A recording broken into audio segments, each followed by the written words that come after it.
we're going to make some kofta, aren't we? Yeah. Kofta بالدمعة, which is kofta in a red sauce. So what do we need? Minced meat. This is beef, and I've got half a kilo. We've minced an onion here. Actually, we've minced how many? 2. So we're going to put half in here with, what are we going to put? Some pepper. Half a teaspoon of cumin. Oh, yuck. I don't like cumin. Yes, you do. A little bit of pepper. What kind of spoon there? Little bit of salt. Okay. Like that. And did that all? And half the onion, a little bit too much. Now, if you put one onion in with the meat, and we've got another onion minced for the sauce. We're going to mash it together. Yeah. Got your hands all washed? Yeah. No. No? Okay, well you can go wash your hands again. Now what we're going to do is you're going to get a piece, a little bit. We're going to make balls. That's weird. If you roll it round and round in the palm like that. Like that much? A bit more. The size of a walnut we want, a whole walnut in a shell. Like that? Bit more. There you go, have that big piece. Okay. Together. Okay. And see if you can make a ball. Okay. And then we're going to put it in the bowl. Like a Now, snail. once we've formed the balls, we're going to just fry them off in some vegetable oil, or you could use butter if you wanted, but butter browns burns quite quickly. You could deep fry them. I'm just going to pan fry. You did. That's very good. You're just going to pan fry these in some vegetable oil. We're going to cook them now.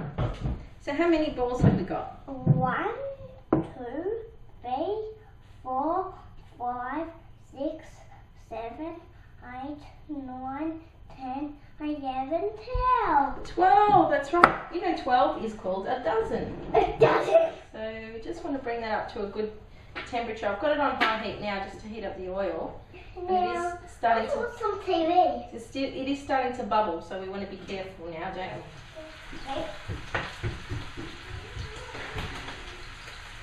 Now I'm just going to lower that heat. Got that now on a medium heat. And I'll just get some paper towel. I'll pop the cooked ones on some paper towel and a clean plate.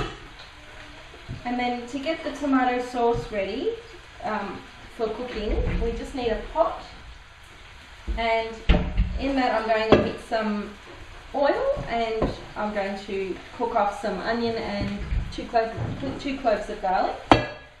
And then we're going to add some passata, tomato puree, or you can use just a basic pasta sauce or anything like that really. So I'm just going to do my garlic cloves in here. Now, what I'm going to do is put some ghee in there, which is a clarified butter. You can buy it ready-made, as I have here, but you can make it very easily, and I'll go through how to do that. You need to make sure that you brown the meatballs all over, and that keeps it actually together. Otherwise, when you cook it, they'll fall apart. I'm going to add our onions and garlic.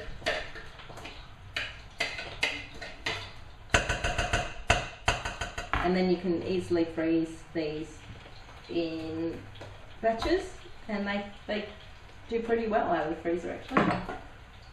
This is the passata I was talking about. It's just a tomato puree, or you can, as I said, just use a simple tomato based pasta sauce.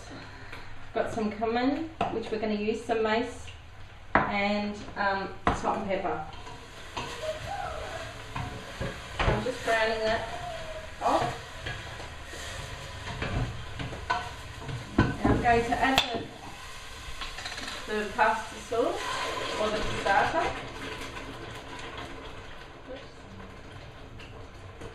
Turn the heat right down on that. Now I just add a little bit of water to this.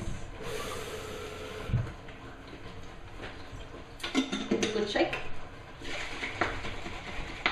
And that just clears it all off. The extra water is fine because we want about 1 cup of water as well. Now to that we add our seasoning.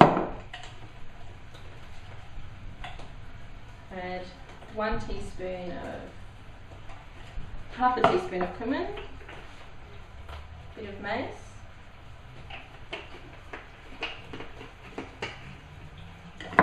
pepper, and just a little bit of salt. Give that a stir.